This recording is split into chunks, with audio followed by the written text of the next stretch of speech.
10 ఏళ్ల కేసీఆర్ పాలనలో 100 ఏళ్ల విధ్వంసం జరిగిందని ముఖ్యమంత్రి రేవంత్ రెడ్డి అన్నారు.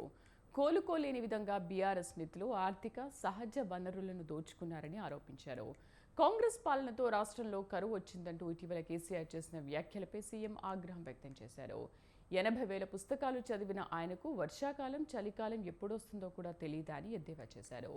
కేసీఆర్కు 10 ఏళ్ల తర్వాతైనా రైతులు వ్యవసాయం గుర్తొచ్చినందుకు ఇప్పటికైనా పొలం బాట పట్టినందుకు సంతోషమని చెప్పారు. తుక్కుగూడ వేదిక నుంచే కాంగ్రెస్ పార్టీ జాతీయ స్థాయి మేనిఫెస్టో విడుదల చేస్తోందని సీఎం తెలిపారు. అధికారం కోల్పోయిన దుఃఖంలో ఆయన కిందపడి గాయం కాకపోయిన ఉంటే, అవినీతిలో పాల్పడి కూతురు జైలుకు పోకపోయినుంటే చంద్రశేఖరరావు గారు మనకు కనిపించడానికి కూడా దొరకకపోవు. తుపాకీ గుండుకు అందకపోవు, దొంగకు దొరకకపోవు. కానీ ఆయన వ్యవహరించిన తీరు మాత్రం ఆక్షేపణీయము. కాంగ్రెస్ వచ్చింది, కరువు వచ్చింది అంటున్నాడు. 80,000 పుస్తకాలు చదివిన చంద్రశేఖరరావు వానాకాలం ఎప్పుడు వస్తుంది, చలికాలం ఎప్పుడు వస్తుందో నీకు తెలియకుండా పోయిందా? కాంగ్రెస్ ఎప్పుడు అధికారంలోకి వచ్చింది? డిసెంబర్ 7 తారీఖు నాడు వచ్చింది. చలికాలంలో వానలు పడతాయా? డిసెంబర్ 7 తారీఖు మేము ప్రమాణ స్వీకారం చేసే వరకు తమరే ముఖ్యమంత్రిగా ఉంటుంది, తమరి ప్రభుత్వమే అధికారంలో ఉండే. మరి తమరి పాపాలకే కదా వరుణదేవుడు భయపడిపోయి వానలు గురవక కరువు వచ్చింది. నీ వారసత్వంగా కరువుతో పాటు 7 లక్షల కోట్ల రూపాయల అప్పులు కూడా మాకు అప్పచెప్తే ఆ రోజు నుంచి రోజుకు 18 నుంచి 20 గంటలు మేము కష్టపడి దీన్ని సరిదిద్దడానికి ప్రయత్నం చేస్తున్నాము.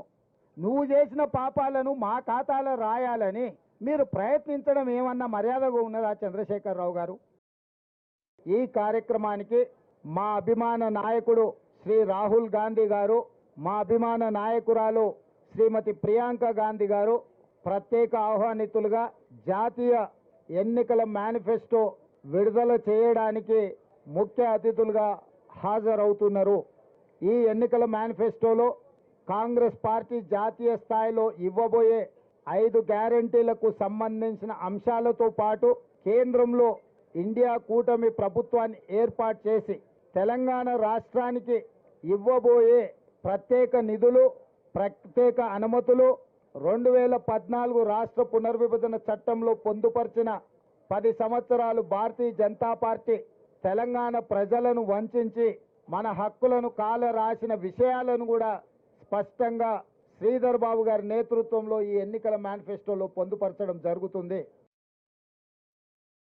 మిషన్ భగీరథ ద్వారా కృష్ణానది జలాలను ఇవ్వాల్సిన దానికంటే ఎక్కువ ఇస్తున్నాం. భూమిలో ఉన్న నీటి టేబుల్స్ పడిపోవడం వల్ల బోర్లు ఎండిపోయినాయి. మన ఇంటి అవసరాలు, అంట్లు తోముకోవడానికి, స్నానానికి, ఇతర అవసరాలకు మన ఇంట్లో ఉండే బోర్ నీళ్లు వాడుకునేది. ఇప్పుడు బోర్ ఎండిపోయింది కాబట్టి ఈ నీళ్లతో పాటు అదనంగా బోరుతో వాడుకునే నీళ్లను ట్యాంకర్లలో కొనుక్కుంటున్నాము. ఇవాళ మేము దాదాపుగా 1000 ట్యాంకర్లతోని ట్యాంకర్ బుక్ చేసిన 12 గంటల లోపలనే ప్రతి వాళ్ళకి నీళ్ళు అందిస్తున్నాము. అభినందించాల్సింది పోయింది, ట్యాంకర్లు వచ్చినాయి అంటున్నాడు.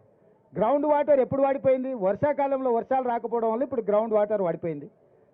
నాగార్జున సాగర్లా, శ్రీశైలంలా అన్నిట్లల్లా డెడ్ స్టోరేజ్కి వెళ్ళిపోయినాయి.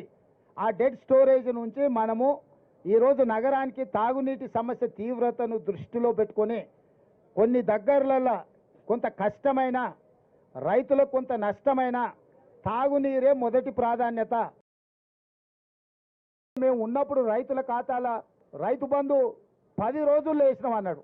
డిసెంబర్లో మొదలుపెట్టి సెప్టెంబర్ వరకు 10 నెలలు, 10 రోజులు కాదు, 10 నెలల వరకు రైతు బంధు పథకంలో రైతుల ఖాతాలలో పైసలు వేసిన లెక్కలాడు ఉన్నాయి.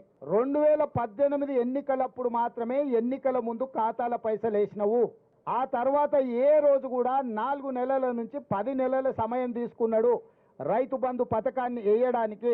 మేము 100 రోజుల్లోనే 64,75,000 మంది రైతులకు ఖాతాలలో నగదేసినము.